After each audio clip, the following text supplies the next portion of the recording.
Hello मेरे बच्चों, कैसे हैं आप सब। मैं आपका दास सर एक बार फिर आप सभी के सामने क्लास 10th के फिजिक्स के लेक्चर नंबर 3 को लेकर के आपके सामने आया हूं। तो बेटा लेक्चर नंबर 2 जो था आपका, उसमें मैंने आपको कंडक्टर, इंसुलेटर, सेमीकंडक्टर के डिफरेंसेस को बताया, इलेक्ट्रिक पोटेंशियल को बताया और भी कई सारी चीजों के ऊपर हम लोगों ने डिस्कस किया था। तो आज का जो लेक्चर होने वाला है बेटा, मैं इलेक्ट्रिक पोटेंशियल से एक बार फिर शुरू करूंगा और आगे की तरफ बढ़ूंगा। तो अगर मैं आपसे पूछूं बेटा, लास्ट क्लास में मैंने इलेक्ट्रिक पोटेंशियल के बारे में आपको बताया था कि what is electric potential. Electric potential क्या होता है? इलेक्ट्रिक पोटेंशियल क्या होता है? तो आप क्या कहोगे कि to carry a point charge inside electric field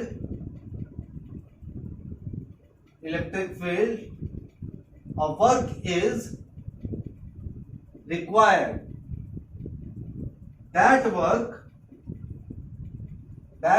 done is known as electric potential. Electric potential, उसी वर्क डन को हम लोग क्या कह देते हैं? इलेक्ट्रिक पोटेंशियल कह देते हैं। लिखने की जरूरत नहीं है, रिवाइज कर रहा हूं क्योंकि पिछले क्लास में हम लोगों ने इसके ऊपर बात किया था। तो इलेक्ट्रिक पोटेंशियल को हम लोग V से लिखते हैं बेटा। तो V इक्वल टू क्या लिखा था हम लोगों ने? W upon Q not. ये आपका फॉर्मूला था। W एक तरह का वर्क डन है बेटा। वर्क की एनर्जी क्या होती है? यूनिट क्या होती है? जूल। तो जूल पर, और चार्ज का क्या होता है? कूलम। जूल पर कूलम। तो अगर कोई आपसे पूछता है कि पोटेंशियल का यूनिट क्या होता है, तो आप लिखोगे यूनिट क्या होता है? जूल पर कूलम। या और इसका एक और एसआई सिस्टम में इसका एक और यूनिट है बेटा, जिसको हम लोग कहते हैं क्या? वोल्ट। वोल्ट कहते हैं। तो ये लास्ट क्लास में मैंने आपको बताया था। तो आज मैं इसी टॉपिक के आगे चलूंगा और इस टॉपिक को आगे बढ़ाते हुए मैं आपको बताऊंगा कि what is electric circuit. Electric circuit क्या होता है? तो इलेक्ट्रिक पोटेंशियल के बाद जो हमारा टॉपिक होगा बेटा, वो होगा इलेक्ट्रिक सर्किट क्या होता है। Electric circuit. अच्छा बेटा, इलेक्ट्रिक सर्किट को समझने से पहले, दो टॉपिक को समझना बहुत जरूरी है। इलेक्ट्रिकल एलिमेंट क्या होता है? इलेक्ट्रिकल एलिमेंट क्या होता है? एलिमेंट, ये इंपॉर्टेंट है। तो आओ चलो सबसे पहले हम लोग इलेक्ट्रिकल एलिमेंट को देखते हैं कि what is electrical element. Electrical element क्या होता है?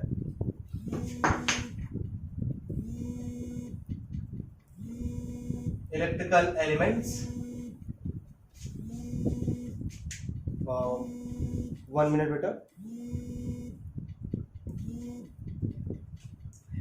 इलेक्ट्रिकल एलिमेंट्स क्या होता है? तो इलेक्ट्रिकल एलिमेंट्स दो तरह के होते हैं बेटा, active element and passive element. Passive element, active element और पैसिव एलिमेंट। तो अगर कोई आपसे पूछता है कि इलेक्ट्रिकल एलिमेंटवा क्या है, व्हाट इज इलेक्ट्रिक एलिमेंट, तो आप कहोगे कि it is that electrical component which provides or consume electric energy। क्या लिखा बेटा मैंने? इलेक्ट्रिकल एलिमेंट क्या होता है? तो बोला मैंने it is that electrical component, वो इलेक्ट्रिकल का कंपोनेंट विच प्रोवाइड, जो प्रोवाइड करता हो और कंज्यूम करता हो क्या? इलेक्ट्रिकल एनर्जी को। इलेक्ट्रिकल एनर्जी को जो सर्किट में कहीं पे प्रोवाइड करे और जो सर्किट से एनर्जी को कंज्यूम करे, उसको हम लोग कहते हैं इलेक्ट्रिकल एलिमेंट कहते हैं। तो दो तरह का होता है बेटा, एक्टिव एलिमेंट और पैसिव एलिमेंट। एक्टिव एलिमेंट और पैसिव एलिमेंट। अगर आपसे पूछता है कोई एक्टिव एलिमेंट क्या होता है, व्हाट इज एक्टिव एलिमेंट, तो आप कहोगे कि active element, active electrical element are those element which provides electrical energy to a circuit, जो किसी सर्किट में इलेक्ट्रिकल एनर्जी को प्रोवाइड करता हो। इलेक्ट्रिकल एनर्जी का मतलब क्या है? पोटेंशियल। क्या? अभी जो मैंने बता रहा था आपको, पोटेंशियल एनर्जी को जो किसी सर्किट में इलेक्ट्रिकल एनर्जी को प्रोवाइड कर रहा हो। तो कौन प्रोवाइड करता है बेटा? कौन प्रोवाइड करता है? तो सबसे पहला आता है बैटरी। बैटरी क्या करता है? एनर्जी तो देता है। दूसरा क्या आता है बेटा? जनरेटर। बैटरी और जनरेटर क्या हो गया बेटा? आपका एक्टिव एलिमेंट हो गया। यानी कि किसी भी, जैसे आपने वायर लगाया, बल्ब लगा हुआ है, ठीक है, तो स्विच को ऑन करते हो तो एक एनर्जी जाती है तार के रास्ते एक एनर्जी जाती है जो बल्ब को ग्लो कराता है। तो यहां पर जो स्विच को ऑन किए हो आप, वो एनर्जी कहां से आ रही है? जनरेटर से आ रही है। तो जनरेटर से जो एनर्जी आई वो वायर के रास्ते गई, तो जनरेटर आपका क्या हो गया? एक्टिव एलिमेंट हो गया। तो पैसिव एलिमेंट क्या होगा? अब कोई एक खाना दे रहा है तो दूसरा खाना खाने वाला भी तो होना चाहिए ना। तो जनरेटर ने खाना दिया और बल्ब ने उस खाने को क्या किया? खाया। तो पैसिव एलिमेंट क्या होगा? जो एनर्जी को कंज्यूम करे। That element which consume electrical energy are called what? Passive element। यानी कि एक एलिमेंट है जो सर्किट में एनर्जी को प्रोवाइड कर रहा है, उसको हम लोग एक्टिव एलिमेंट कहेंगे, और एक एलिमेंट है जो सर्किट से एनर्जी को क्या करे? कंज्यूम करता हो, उसको हम लोग पैसिव एलिमेंट कहेंगे। समझ में आई बात? तो पैसिव एलिमेंट में क्या हो जाएगा बेटा? पहला हो जाएगा बल्ब, फैन, जो भी इलेक्ट्रिकल एनर्जी कंज्यूम करता हो, ईटीसी। और भी बहुत सारे एग्जांपल है, मैंने लिखा नहीं है क्योंकि अभी मैंने आपको बताया नहीं है। तो बल्ब हो गया, फैन हो गया, ये सब इलेक्ट्रिकल एनर्जी को कंज्यूम करता है। तो बेटा इलेक्ट्रिकल एलिमेंट क्या होता है? It is that electrical component, वो इलेक्ट्रिकल कंपोनेंट जो किसी सर्किट में एनर्जी को देता हो या एनर्जी को कंज्यूम करता हो, उसको हम लोग क्या कहते हैं? इलेक्ट्रिकल एलिमेंट्स कहते हैं। ये इलेक्ट्रिकल एलिमेंट्स दो तरह के होते हैं। एक्टिव एलिमेंट जो सर्किट में एनर्जी को प्रोवाइड करता हो, जैसे बैटरी और जनरेटर, और पैसिव एलिमेंट जो सर्किट से एनर्जी को कंज्यूम करता हो, जैसे आपका बल्ब और फैन। तो नोट डाउन कीजिए बेटा, आगे बढ़ते हैं।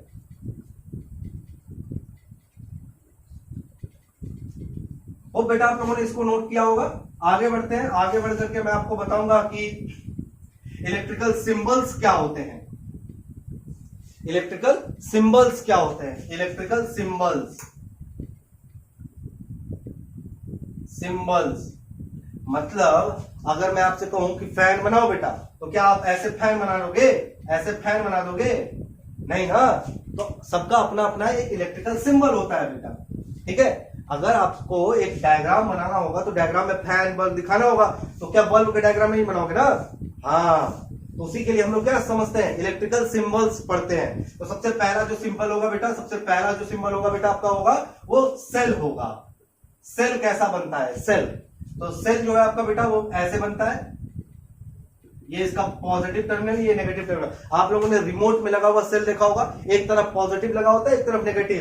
तो एक तरफ पॉजिटिव, एक तरफ नेगेटिव। पॉजिटिव वाले को बड़े डंडी से, नेगेटिव वाले को छोटे डंडी से बनाते हैं, ठीक है। तो सेल हो गया। बैटरी, अब कई सारे सेल को अगर आपस में जोड़ देंगे बेटा तो बैटरी बन जाता है। तो क्या करेंगे? एक सेल, दूसरा सेल, तीसरा सेल, तो ये क्या बन जाएगा? बैटरी बन गया। तो सेल हो गया बेटा, बैटरी हो गया, ठीक है। सेल हो गया, बैटरी हो गया। अच्छा, थर्ड आता है वायर। वायर कैसे बनाओगे? वायर, तो एक लाइन सिंपल ड्रॉ कर देना, वो क्या हो जाएगा? वायर हो जाएगा। अच्छा, फोर्थ आता है बेटा स्विच। क्या होता है? स्विच जो टिक टिक करके ऑन करते हो, ऑफ करते हो, तो स्विच जो होगा वो ऐसे बनेगा बेटा आपका। तो अगर स्विच ऑफ है, ये किस चीज का है? ऑफ, स्विच ऑफ, तो ऐसे बनाओगे, और ऑन स्विच को कैसे बनाओगे, ऐसे बनाओगे। तो स्विच ऑफ, स्विच ऑन, ठीक है। सॉकेट, सॉकेट, सॉकेट बेटा ऐसे बनाओगे। ये क्या है, सॉकेट या फिर की कह लो, इसको की कहते हैं बेटा, की, की। पहले स्विच नहीं था, की था, तो ये क्या है, की ऑफ, ऑफ की है, ठीक है। मैं आपको दिखाऊंगा की क्या होता है, मैं आपको दिखाऊंगा। एक्सपेरिमेंटल लैब में है, तो लैब में मैं जब जाऊंगा, अभी तो लॉकडाउन चल रहा है बेटा, लैब में जाऊंगा तो आपको की दिखाऊंगा कि की क्या होता है। तो ये ऑफ की होता है। अच्छा, की जो है वो ऑन भी होता है। ऑन कैसे होगा, यहां पर बीच में एक डॉट बना दोगे तो ये ऑन की हो जाएगा, ठीक है बेटा। तो यहां पर मैंने सेल बना दिया, बैटरी बना दिया, वायर बना दिया, स्विच बना दिया, की बना दिया, ठीक है। इतना बनने के बाद बेटा अब मैं बल्ब बनाऊंगा। बल्ब, बल्ब कैसा बनाओगे बेटा, ऐसे बनाओगे बल्ब, एक्स, एक्स बनेगा, बल्ब बनेगा। ट्यूबलाइट कैसे बनाओगे, ट्यूबलाइट कैसे बनाओगे, तो ट्यूबलाइट बनाने के लिए बेटा ऐसे ट्यूबलाइट बनाओगे, कैसे, ऐसे ट्यूबलाइट बनाओगे। अच्छा, फैन कैसे बनाओगे, फैन बेटा ऐसे बनाओगे, क्लियर है। अच्छा, एग्जॉस्ट फैन आप लोगों ने देखा होगा, एग्जॉस्ट फैन, एग्जॉस्ट फैन कैसे, सर्कल में ऐसे बना देना, एग्जॉस्ट फैन हो जाएगा। समझ में आ रही बात बेटा। तो यहां पर सेल हो गया, बैटरी हो गया, वायर हो गया, स्विच हो गया, की हो गया, बल्ब हो गया, ट्यूबलाइट हो गया, फैन हो गया, एग्जॉस्ट फैन हो गया। क्या बचा और क्या बचा आपका, हाँ चलो सपोज कर लो कि दो वायर है, दो वायर है, दोनों एक दूसरे से डिस्टेंस बना रहे हैं, मतलब एक साथ चल रहे हैं लेकिन जंप कर रहा है, तो जंपर वायर, जंपर वायर, यानी कि एक वायर जा रहा है, दूसरा वायर इसके ऊपर से निकल गया, तो ऐसे करके अगर बना देंगे तो ये जंपर वायर हो जाएगा, जंप करके, वायर जंप कर गया, ठीक है। तो ये जंपर वायर का सिंबल हो गया। तो बेटा आगे भी बहुत सारे सिंबल्स को मैं बताऊंगा, फिलहाल के लिए आपके लिए इतना इंपॉर्टेंट सिंबल्स है, ये सारे सिंबल्स को आप लोग क्या कर लीजिए, नोट डाउन कर लीजिए, ठीक है बेटा। चलो जल्दी से ड्रॉ कर लो, ये सारे सिंबल्स बहुत इंपॉर्टेंट है, आपके एग्जाम में भी आता है, नोट डाउन कर लो।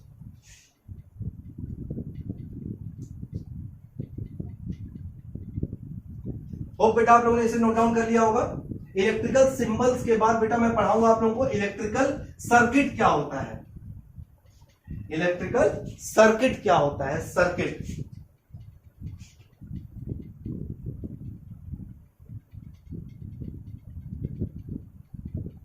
इलेक्ट्रिकल सर्किट क्या होता है, तो बेटा देखो इलेक्ट्रिकल सर्किट का मतलब होता है कि तार को सॉकेट में लगाना, स्विच को ऑन करना और एक बल्ब का कनेक्शन लेना, ये हो गया एक सर्किट। यानी कि स्विच को ऑन करेंगे तो बल्ब क्या हो जाएगा, जल जाएगा, तो बल्ब का जलना एक तरह का क्या हो जाएगा, सर्किट हो जाएगा। तो सर्किट क्या होता है बेटा, तो क्या क्या चाहिए सर्किट के लिए, सर्किट के लिए क्या क्या चाहिए आपको, आपको सर्किट के लिए चाहिए वायर चाहिए, स्विच चाहिए, एनर्जी सोर्स चाहिए जो एनर्जी दे, और क्या चाहिए, जो एनर्जी को कंज्यूम करे वो इक्विपमेंट चाहिए। तो इतनी सारी चीजों की रिक्वायरमेंट है। तो किस चीज की रिक्वायरमेंट है, वायर का, स्विच का, इलेक्ट्रिकल एनर्जी का, इलेक्ट्रिकल एनर्जी का, और एक कंज्यूम करने के लिए तो बल्ब की जरूरत है, बल्ब की जरूरत, इतनी सारी चीजों को जरूरत है। अच्छा, इसको इसमें से आप देखोगे कि व्हेन, देखो इलेक्ट्रिकल एनर्जी को हम लोग क्या कहते हैं, एक्टिव एलिमेंट कहते हैं, बल्ब को क्या कहते हैं, पैसिव एलिमेंट। तो एक्टिव एलिमेंट और पैसिव एलिमेंट को आपस में जोड़ना है ना, तो डेफिनेशन सर्किट, इलेक्ट्रिकल सर्किट का डेफिनेशन यहीं से निकल करके आता है, इट इज, नहीं ऐसे नहीं, to connect active and passive element with conducting wire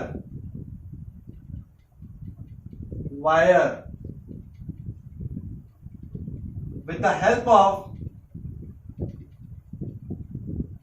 switch is called a electric circuit, क्या लिखा मैंने, to connect active and passive element, active और पैसिव एलिमेंट को आपस में जोड़ना, किसके हेल्प से, विद कंडक्टिंग वायर, एक वायर के हेल्प से, यानी कि कॉपर वायर जो कंडक्ट करता है electricity, with the help of switch, switch के हेल्प से जोड़ने को हम लोग क्या कहते हैं, इलेक्ट्रिक सर्किट कहते हैं। तो एक इलेक्ट्रिक सर्किट का डायग्राम बना लेते हैं बेटा। तो ये हो गया आपका एक सेल, और ये लाइन क्या है, वायर है, मैंने बताया था आपको वायर, और यहां पर बना देते हैं बेटा स्विच, ये क्या है, ऑन द स्विच है, ऑफ स्विच है, और यहां पर बना देते हैं बल्ब। ये हो गया सर्किट आपका, ये हो गया सर्किट आपका। ये क्या है आपका, ये क्या है, पैसिव एलिमेंट, बल्ब है जिसको हम लोग कहते हैं पैसिव एलिमेंट। ये क्या है आपका, सेल है जिसको हम लोग क्या कहते हैं, सेल या फिर एक्टिव एलिमेंट। ये क्या है आपका, स्विच है, स्पेसिफाइड कर देते हैं, ऑफ स्विच है। ये क्या आपका, वायर है। तो देख लो बेटा, connecting active and passive element with the help of wire with switch is called circuit, इसी को सर्किट कहते हैं। नोट डाउन कीजिए बेटा, आगे बढ़ते हैं।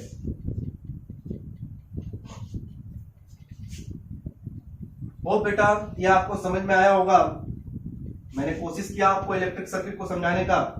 इलेक्ट्रिक सर्किट समझ लेने के बाद इलेक्ट्रिसिटी, क्लास 10th के इलेक्ट्रिसिटी चैप्टर का one of the most important topic, yes, that is Ohm's law. Ohm's law, Ohm's law.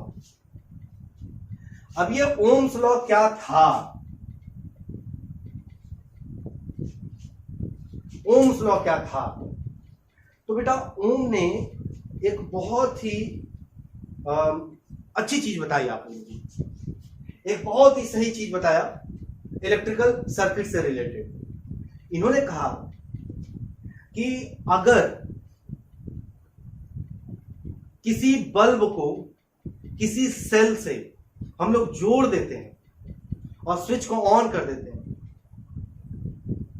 Bulb को सेल से जोड़ देते हैं और स्विच को ऑन कर देते हैं, तो जैसे जैसे वोल्टेज बढ़ाएंगे वैसे वैसे करंट भी बढ़ेगा। क्या बताया इन्होंने कि जैसे जैसे वोल्टेज को इंक्रीज करेंगे वैसे वैसे करंट भी इंक्रीज होगा। किसने कहा? ओम ने कहा। लेकिन उन्होंने एक केस दे दिया। चलो सबसे पहले हम लोग स्टार्ट करेंगे, इसको समझना बहुत इंपॉर्टेंट है बेटा, इस टॉपिक को समझना बहुत इंपॉर्टेंट है। इस पे मैं टाइम लूंगा और टाइम लेने के बाद इसके ऊपर आगे बढ़ेंगे। तो फिलहाल मैं आपको ओम्स लॉ का स्टेटमेंट बता देता हूं कि स्टेटमेंट क्या था। तो देखो बेटा ध्यान से देखना, if physical changes remains unchanged, if physical changes remains unchanged through a wire, through a conducting wire, then current through circuit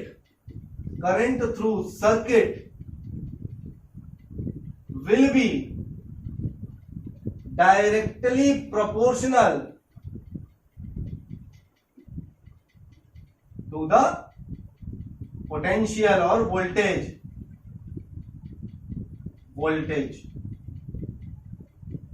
देखो बेटा ये था ओम का स्टेटमेंट। ओम ने क्या कहा था? If physical changes remains unchange. अब ये फिजिकल चेंजेस का मतलब क्या है, यहां पर मैंने अंडरलाइन कर लिया। तो फिजिकल चेंजेस रिमेन्स अनचेंज का मतलब क्या हो गया? वो जो वायर है, जिस वायर के थ्रू हम लोग करंट को पास करा रहे हैं, उस वायर का फिजिकल चेंज नहीं होना चाहिए। मतलब क्या है? फिजिकल चेंज का मतलब हो जाता है बेटा लेंथ। वायर का लेंथ मत बढ़ाओ, जो लेंथ लिया है वही लेंथ रहने दो। Cross section area. अब ये क्रॉस सेक्शन एरिया का मतलब क्या होता है? तो बेटा जब आप लोग वायर को लोगे, एक अकेला वायर को लोगे और आप लोग वायर को ऐसे देखोगे तो वो सिलेंड्रिकल फॉर्म का मिलेगा। क्या मिलेगा? इस पेन की तरह मिलेगा, सिलेंड्रिकल फॉर्म का मिलेगा। और आप देखो कि सिलेंड्रिकल फॉर्म का यहां पर एक सर्कल बना हुआ है, तो इस सर्कल का अपना कोई एरिया होगा, पाई आर स्क्वायर। यस, सर्कल का एरिया पाई आर स्क्वायर। तो ये जो एरिया है, इसी एरिया को हम लोग क्रॉस सेक्शन एरिया कहते हैं। तो लेंथ को अनचेंज रखना है, लेंथ नहीं इंक्रीज होना है, क्रॉस सेक्शन एरिया को नहीं इंक्रीज करना है। टेम्परेचर को भी कांस्टेंट रखना है, यानी कि उसके टेम्परेचर को भी नहीं इंक्रीज करना है। अगर इतनी सारी चीजों को हम लोग अनचेंज रखते हैं तब, केवल और केवल तब, the current through the circuit will be directly proportional to potential और वोल्टेज। केवल और केवल उसी वक्त जब वायर का लेंथ, क्रॉस सेक्शन एरिया और टेम्परेचर कांस्टेंट रहेगा, बदलेगा नहीं, केवल और केवल तभी क्या होगा? केवल और केवल तभी आपका जो करंट है वो डायरेक्टली प्रोपोर्शनल होगा पोटेंशियल के।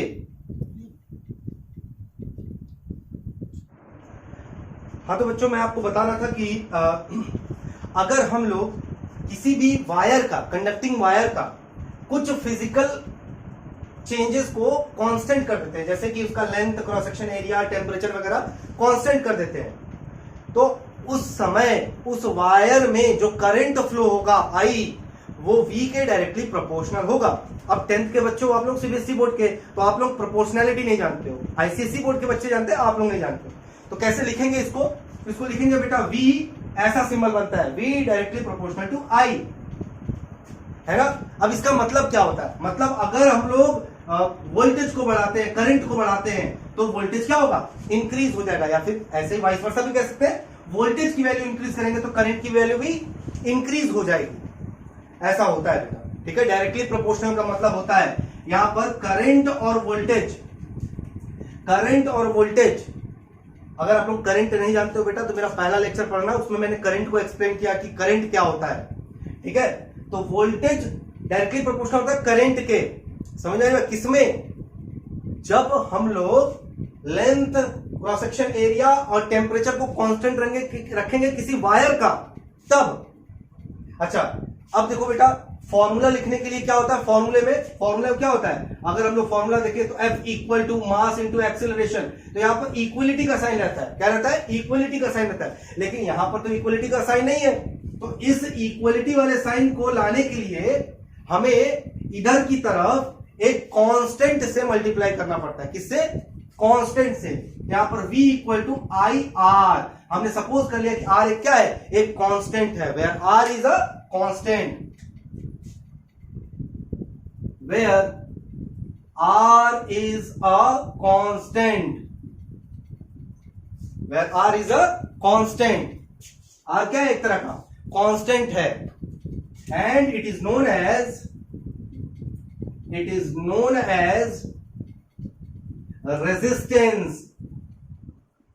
रेजिस्टेंस। इसका मतलब क्या है? ये एक रेजिस्टेंस है। अभी रेजिस्टेंस का मतलब मैंने आपको नहीं बताया, लेकिन नाम से देखो, रेजिस्ट मतलब रोकना, रेजिस्ट मतलब रोकना, उसी से आता है रेजिस्टेंस। बाद में बात करेंगे इसके ऊपर। तो मैंने क्या बताया? ओम्स लॉ का स्टेटमेंट क्या था बेटा?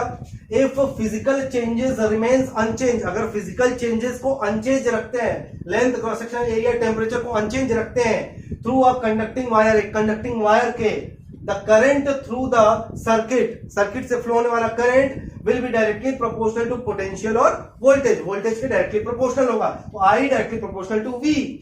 तो प्रोपोर्शनलिटी के साइन को हटाने के, अच्छा इसका मतलब क्या है?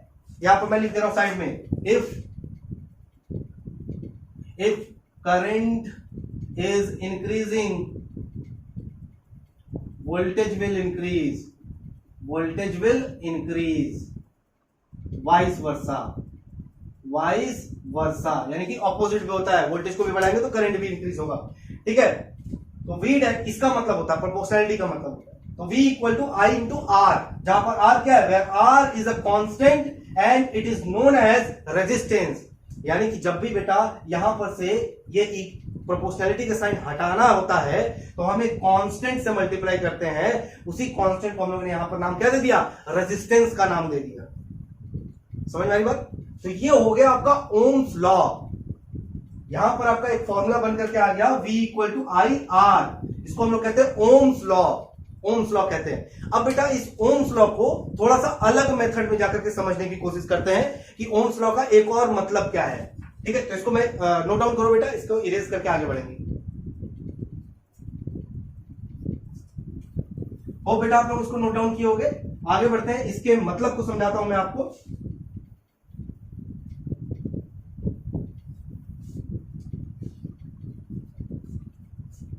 तो बेटा ओम ने कहा कि अगर कोई वायर है, तो यहां पर मैंने ये ऐसे करके एक सिंबल बना दिया। इस सिंबल को बेटा हम लोग नाम जानते हैं रेजिस्टेंस। इसी सिंबल को हम लोग क्या कहते हैं, रेजिस्टेंस कहते हैं। तो यहां पर आर लगा दिया, यहां पर एक स्विच लगा दिया और यहां पर एक सेल लगा दिया। इस स्विच को हम लोग क्लोज कर लेते, सेल लगा दिया आर। तो इन्होंने कहा कि यहां से जो V है, ये जो एक एनर्जी देगा, बैटरी एक एनर्जी देगा, इसके रास्ते करंट आई जाएगा, करंट आई जा रहा है आर में। तो इन्होंने कहा कि अगर ये जो वायर है, ये वाला जो वायर है, इसका लेंथ, क्रॉस सेक्शन एरिया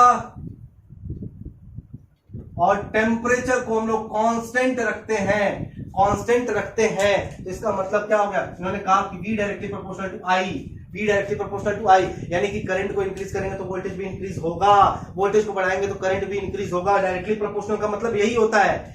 देखो प्रोपोर्शनैलिटी होता है दो तरह का, एक होता है डायरेक्टली, एक होता है इनवर्सली। ठीक है, इनवर्सली भी होता है, डायरेक्टली भी होता है। डायरेक्टली का मतलब होता है एक फिजिकल क्वांटिटी को बढ़ाएंगे तो दूसरा भी इंक्रीज होगा। समझ में आ रही बात? ये ओम ने कहा। अब इसका मतलब क्या है, इन्होंने कहा कि दूसरा पहलू मैं बता रहा हूं, ओम्स लॉ का दूसरा पहलू। इन्होंने कहा कि V = IR, R एक प्रोपोर्शनैलिटी कांस्टेंट था, तो इन्होंने कहा V और I का जो रेशियो है वो हमेशा क्या रहेगा, एक कांस्टेंट रहेगा। V और I का जो रेशियो हमेशा क्या रहेगा, कांस्टेंट रहेगा। अब चाहे आप वोल्टेज को कितना भी बढ़ा लो, एग्जांपल एक दे देता हूं, वोल्टेज को आप कितना भी बढ़ा लो, करंट भी आपका उसी रेशियो में बढ़ेगा। मतलब क्या है, मतलब है कुछ इस तरीके का बेटा। अब समझने की कोशिश करें। सपोज कर लेते हैं किसी सर्किट में हम लोगों ने V और I को ऐसे बनाया, V और I को। ठीक है, पहले स्टार्टिंग में मैंने वोल्टेज को 1 वोल्ट रखा। कितना रखा, 1 वोल्ट। तो करंट इसका था 0.1 एम्पियर। करंट कितना था, 0.1 एम्पियर। फिर वोल्टेज को मैंने 2 वोल्ट कर दिया, मैंने वोल्टेज को इंक्रीज कर दिया, तो करंट हो गया 0.2 एम्पियर। ठीक है, अब वोल्टेज को मैंने 3 वोल्ट कर दिया, तो करंट इसका हो जाएगा 0.3 एम्पियर। कब ये कब ऐसे बढ़ेगा, जब हम लोग लेंथ, क्रॉस सेक्शन एरिया और टेम्परेचर को कांस्टेंट रखेंगे। ये तीनों चीजें किसी वायर में अगर कांस्टेंट रखते हो तो जैसे जैसे वोल्टेज बढ़ाओगे उसी रेशियो में करंट बढ़ेगा। उसी के साथ नहीं, उसी रेशियो में। ऐसा नहीं कि वोल्टेज को 1 से 2 कर दिया तो करंट भी 1 से 2 हो गया, नहीं, पॉइंट में इंक्रीज हो रही है। देखो 0.1 से 0.2 हो गया। अच्छा, करंट को वोल्टेज को 4 वोल्ट कर दिया तो करंट आपका 0.4 एम्पियर हो जाएगा। तो मैंने क्या बताया था, मैंने बताया था V और I का जो रेशियो होगा वो कांस्टेंट होगा। The ratio of V and I will be constant when the length, cross section area and temperature will be constant। अच्छा, ऐसा क्यों होता है मैं आपको बताता हूं। तो रेशियो V और I का रेशियो, V कितना है बेटा, 1 अपॉन I क्या है 0.1। ठीक है, ये पहले केस के लिए इक्वल टू क्या आया, R आया। अच्छा, दूसरा केस क्या है बेटा, दूसरा 2 वोल्ट हो गया तो करंट आपका क्या हो गया, 0.2 हो गया। ठीक है, ये भी क्या आएगा, R आएगा। अच्छा, तीसरा क्या है आपका, थर्ड नहीं दिख रहा है, थर्ड यहां लिखते हैं, third 3 upon 0.3 equal to R। 4 क्या हो गया, 4 अपॉन 0.4 इक्वल टू R। अच्छा, आप देखो सबकी वैल्यू सेम है, 1 अपॉन 0.1, ये 2 से 2 काटो, 3 से 3 काटो, 4 से 4 काटो। इन सभी केसेस में R की जो वैल्यू है, वो केवल और केवल इतना आएगा, 1 अपॉन 0.1। केवल और केवल R की वैल्यू इतनी ही आएगी। चेक कर लो, देखो जैसे जैसे V है वैसे वैसे करंट भी इंक्रीज हो रहा है, वोल्टेज को इंक्रीज कर रहे हैं, करंट भी इंक्रीज हो रहा है, और इन दोनों का जो रेशियो है, इन दोनों का जो रेशियो है, डिवाइड जो है, वो हमेशा क्या आ रहा है, सेम आ रहा है, 1/0.1 ही आ रहा है। कब? जब लेंथ, क्रॉस सेक्शन एरिया और टेम्परेचर को हम लोग क्या कर रखे हैं, कांस्टेंट करके रखे हैं। अगर इसको बदलना शुरू कर देंगे हर एक केस में बदलना शुरू कर लेंगे तो क्या हो जाएगा, वैल्यू भी अलग अलग आने लगेगी। समझ में आ रही बात बेटा? समझ में आ रही बात? अब क्या करते हैं बेटा, ओम्स लॉ में ये जो रेशियोज आए हैं, ये जो रेशियोज आए हैं, वोल्टेज और करंट का जो रेशियो आया है, उसको हम लोग क्या नाम दिए हैं, आर। अरे यार ये देखो, V = IR, आई को इधर भेजेंगे तो V/I = R। R क्या है, हमेशा देखो एक ही वैल्यू आ रही है, 1/0.1, तो R एक कांस्टेंट ही हुआ ना, R एक क्या हुआ, कांस्टेंट हुआ, और इसका यूनिट क्या होता है, ओम होता है। क्या होता है, R एक कांस्टेंट है, इसका यूनिट क्या होता है, ओम होता है। तो इस R को हम लोग रेजिस्टेंस कहते हैं। तो ओम ने यही कहा, ओम ने क्या कहा, ओम ने कहा कि अगर किसी कंडक्टर में लेंथ, क्रॉस सेक्शन एरिया और टेम्परेचर को कांस्टेंट रखेंगे तो कितना भी वोल्टेज बढ़ा दो तो करंट भी बढ़ेगा, लेकिन उन दोनों का जो रेशियो है, V और I का जो रेशियो है, हमेशा एक के वैल्यू आएगा, R हमेशा सेम आएगा, 1/0.1, 1/0.1, 1/0.1, 1/0.1, R की वैल्यू हमेशा सेम आएगी उसी कंडक्टर के लिए। ऐसा नहीं कि कंडक्टर दूसरा ले लिए, नहीं, सेम कंडक्टर का length, cross section area, temperature को अगर कांस्टेंट रखते हैं तो वोल्टेज कितना भी बढ़ा दो उसी रेशियो से करंट भी बढ़ जाएगा, और दोनों का जो रेशियो है हमेशा कांस्टेंट रह जाएगा। ये किसने कहा, ओम ने कहा। समझ में आ रही बात? अच्छा चलो ठीक है, यहां तक मैंने आपको बता दिया। अब ये रहने देते हैं, यहां तक रहने देते हैं, ये भी इरेज करते हैं। अब थोड़ा सा ग्राफ बना लेते हैं बेटा, ग्राफ बना लेते हैं। V और I की वैल्यू मिल गई मुझे, अब V और I का एक ग्राफ बना लेते हैं। तो यहां पर मैंने I दिखा दिया, यहां पर मैंने V दिखा दिया, ठीक है। I की वैल्यू 0.1, 0.2, 0.3, 0.4। अच्छा, V की वैल्यू 1, 2, 3, 4।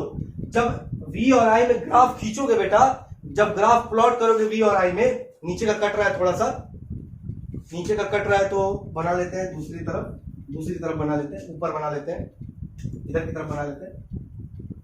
यहां पर मैंने I दिखा दिया, यहां पर मैंने V दिखा दिया, 0.1, 0.2, 0.3, 0.4, क्योंकि करंट ऐसे ही बढ़ रहा था, 0.10 और 1, 2, 3, 4। जब आप ग्राफ बनाओगे तो 0.1 के लिए क्या आएगा, जब 0.1 करंट था तो वोल्टेज कितना था, 1 था। 0.2 करंट हुआ तो वोल्टेज कितना हो गया, 2। 0.3 करंट हुआ तो करंट कितना हो गया, 3। 0.4 हो गया तो वोल्टेज कितना हो गया, 4। और जब इसको मिलाओगे तो आपको क्या मिलेगा, एक स्ट्रेट लाइन मिलेगा, एक स्ट्रेट लाइन मिलेगा, एक स्ट्रेट लाइन मिलेगा। ठीक है बेटा, समझ रहे हो बात को? देखो, जब भी कभी किसी कंडक्टिंग वायर का length, temperature, cross section area को कांस्टेंट रखोगे, वायर को नहीं बदलोगे, तो जो भी वोल्टेज उसमें बढ़ाओगे करंट भी बढ़ेगा, लेकिन वोल्टेज और करंट का जो रेशियो होगा वो हमेशा क्या होगा, कांस्टेंट होगा। समझ रहे हो बात को? जब वोल्टेज की अलग अलग वैल्यू को और करंट की अलग अलग वैल्यू को लिखोगे सेपरेटली और V और I का एक ग्राफ बनाओगे तो ये ग्राफ आपको एक स्ट्रेट लाइन देगा, ये ग्राफ आपको स्ट्रेट लाइन देगा। और जब भी कभी स्ट्रेट लाइन ग्राफ देखे तो क्या कह दोगे, ये कौन सा ग्राफ है, तो ओमिक ग्राफ है। क्या है, ओमिक ग्राफ है। कौन सा ग्राफ है, ओमिक ग्राफ है।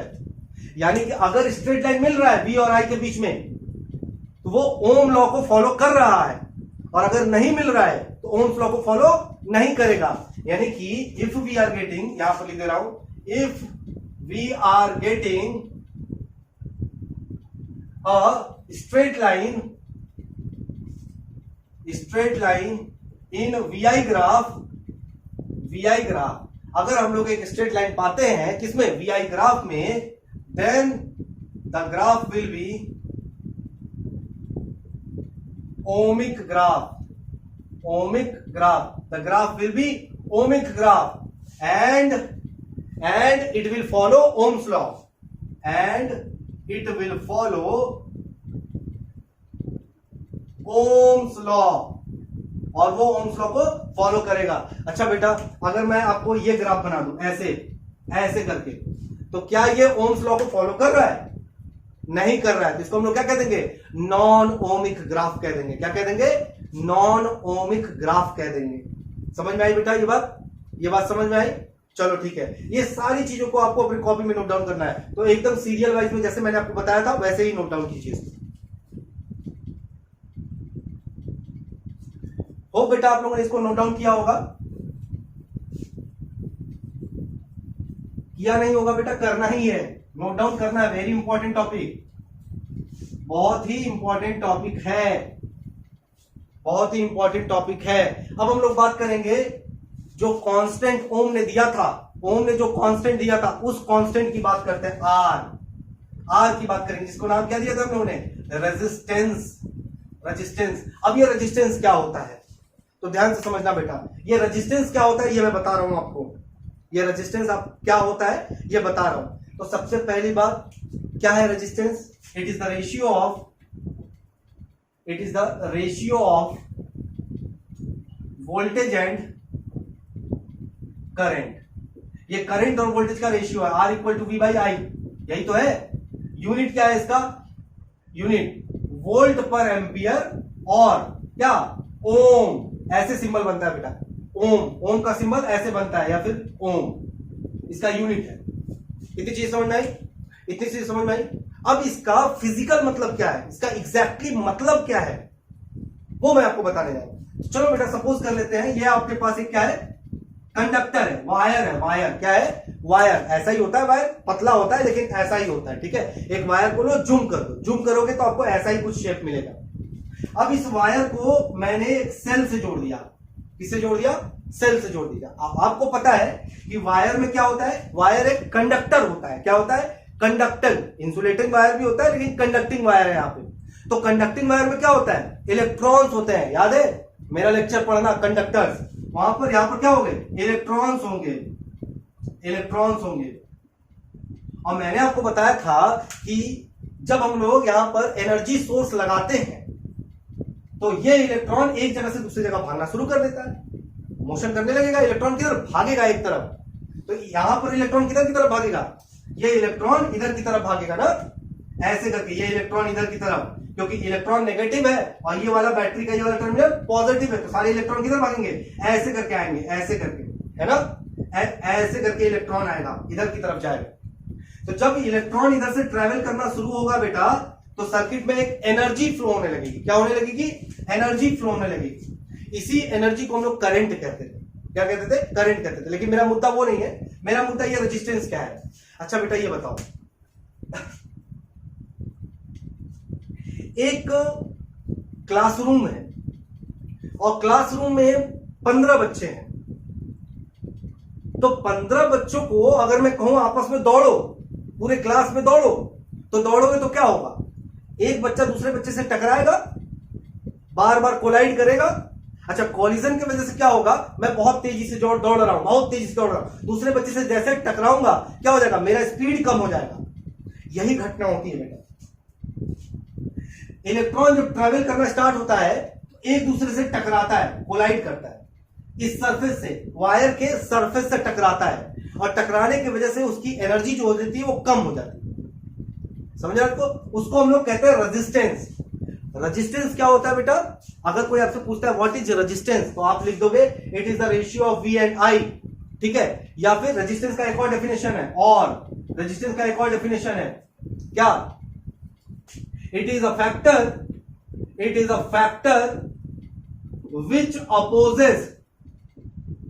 which opposes flow of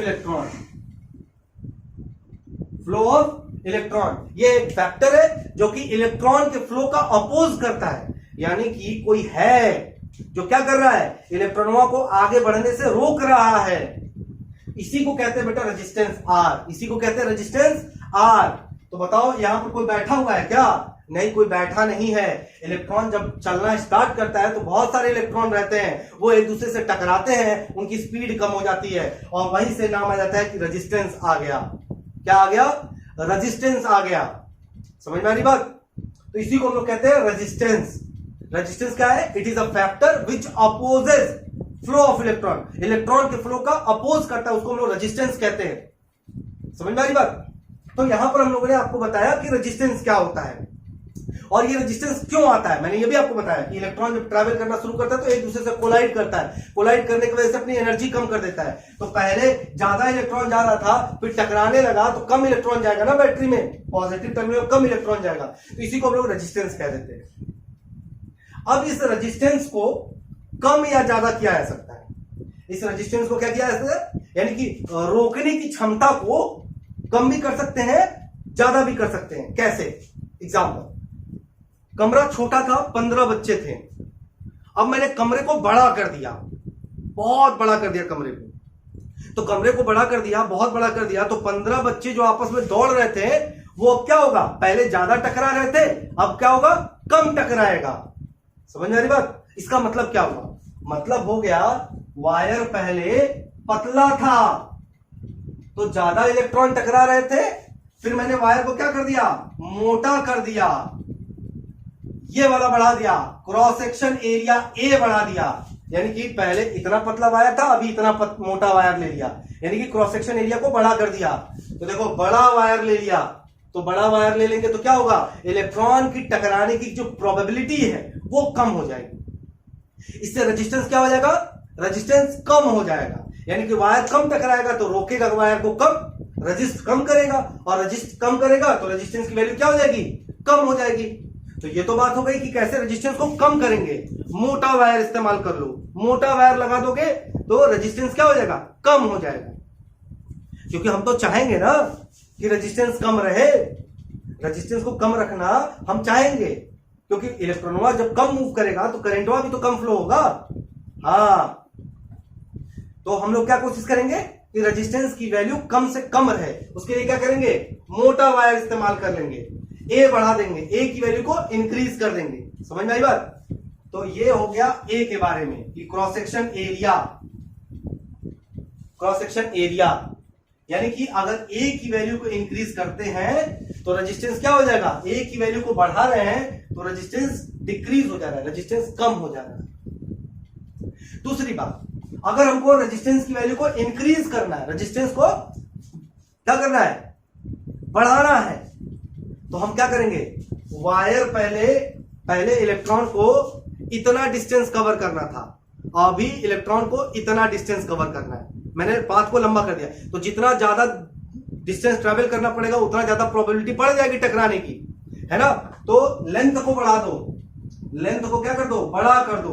तो लेंथ को बड़ा कर दोगे तो क्या हो जाएगा? रेजिस्टेंस इंक्रीज हो जाएगा। यानी कि वायर का जो लेंथ अगर इंक्रीज कर देते हो, लेंथ इंक्रीज कर देते हो, क्रॉस सेक्शन लेंथ इंक्रीज करोगे तो क्या हो जाएगा बेटा? रेजिस्टेंस भी इंक्रीज हो जाएगा, रेजिस्टेंस भी इंक्रीज हो जाएगा।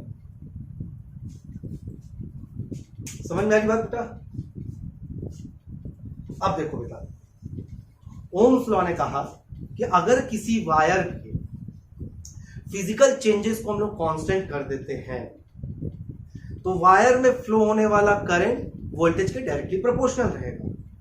ये पहला ओम था।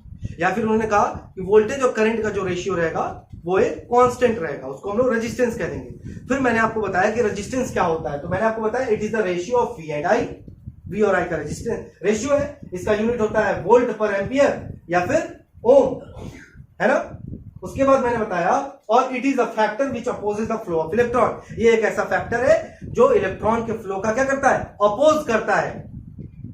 ठीक है, क्लियर है? इतना मैंने रेजिस्टेंस के बारे में बताया। अब कैसे रेजिस्टेंस बढ़ेगा, इंक्रीज होगा, ये बात की बात है। तो ये रेजिस्टेंस के बारे में हो गया। ठीक है, रेजिस्टेंस के बारे में, इसको नोट डाउन करो बेटा। होप आप लोगों ने इसको नोट डाउन किया होगा। अब मैं आपको लॉ ऑफ रेजिस्टेंस बताऊंगा। लॉ ऑफ रेजिस्टेंस कि लॉ ऑफ रेजिस्टेंस क्या है? Law of resistance, law of resistance क्या है? तो पहला, resistance resistance is directly proportional to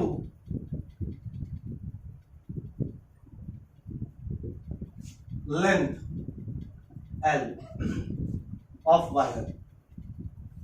resistance क्या है बेटा? डायरेक्टली प्रोपोर्शनल है लेंथ ऑफ द वायर के। इसका मतलब क्या हो गया? R directly proportional to L। इसका मतलब हो गया वायर का लेंथ अगर बढ़ाओगे, देखो लेंथ अगर बढ़ाओगे तो R भी बढ़ेगा। लेंथ अगर बढ़ाते हो तो R भी क्या होगा? बढ़ जाएगा। ये पहला स्टेटमेंट था। अभी मैंने बताया था कि लेंथ अगर इंक्रीज कर दोगे तो रेजिस्टेंस क्या हो जाएगा? बढ़ जाएगा। दूसरा, रेजिस्टेंस is inversely proportional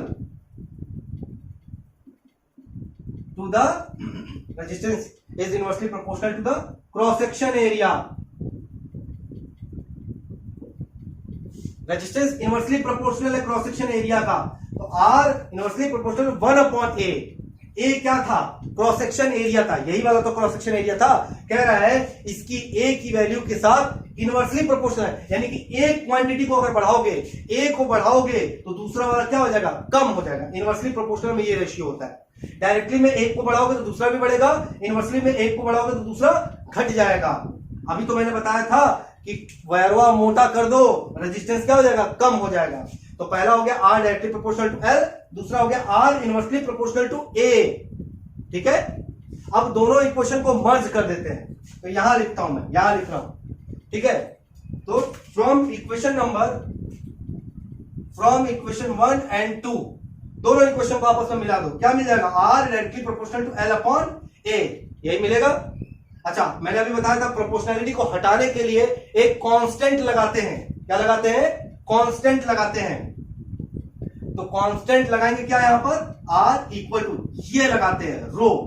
इसको कहते हैं बेटा रो। ऐसे करके बनता है, ऐसे करके बनेगा रो। इसको क्या कहेंगे? रो L/A। रो क्या होता है अभी बताता हूं। रो, ठीक है, वेयर इसको हम लोग कहते हैं RHO। Rho is proportionality constant. Rho एक क्या है? Proportionality constant known as resistivity. इसको हम लोग क्या कहते हैं? रेजिस्टिविटी कहते हैं। रेजिस्टिविटी क्या होता है आगे बात करेंगे। फिलहाल यहां देखो, ये लॉ ऑफ रेजिस्टेंस हो गया। ठीक है, रेजिस्टेंस का जरा फॉर्मूला देखो बेटा क्या होता है। रेजिस्टेंस का फॉर्मूला होता है R equal to row L/A। ये होता है। ओम ने क्या कहा था? ओम ने कहा था कि V डायरेक्टली प्रोपोर्शनल होगा I के। कब? जब लेंथ कांस्टेंट हो जाएगा। लेंथ को नहीं चेंज करेंगे, एरिया को नहीं चेंज करेंगे। लेंथ को नहीं चेंज कर रहे हैं, एरिया को नहीं चेंज कर रहे हैं, टेम्परेचर को नहीं चेंज करेंगे। ये तीन चीजों को अगर नहीं चेंज करेंगे तभी V और I प्रोपोर्शनल होगा। क्या होगा? प्रोपोर्शनल होगा।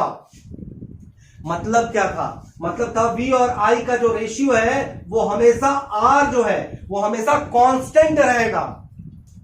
कब? जब लेंथ, क्रॉस सेक्शन एरिया और टेम्परेचर कांस्टेंट रहेगा। किसने कहा था? ओम ने कहा था। क्यों कहा था?